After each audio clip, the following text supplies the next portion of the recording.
Газету с подобным названием в стране уже печатали и читали, но тот «Бердямлек» был с националистическим уклоном. Самарское же издание отличается своей толерантностью. Местные журналисты пишут о политике, образовании, спорте и культуре, но подают эту информацию на татарском языке. Этот подход оправдывает себя вот уже 25 лет.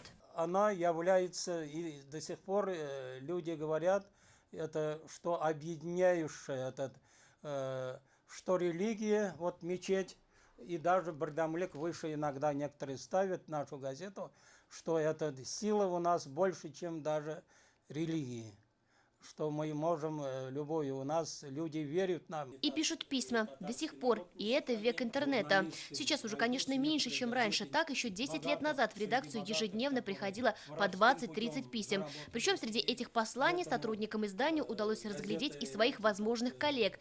Так, сейчас в газете на постоянной основе работают непрофессиональные журналисты, которые проживают в селах и деревнях и знают, что волнует среднестатистического подписчика. А он у Вестника есть. На нашу газету подписываются только татары. Эти люди, они хотят знать родной язык, хотят говорить на этом, на родном своем языке.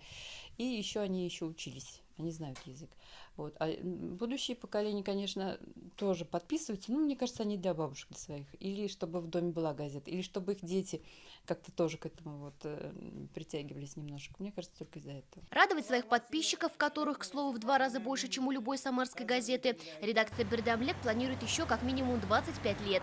Единственное, что их огорчает, это нехватка кадров. За четверть века через их сито прошло 80 сотрудников, которые, набравшись опыта, ушли в другие, более высокооплачиваемые издания. А молодежь пока к ним не торопится, тоже из-за низкой зарплаты. Эмилия Хаким, Антон Королев, ТНВ, Самара.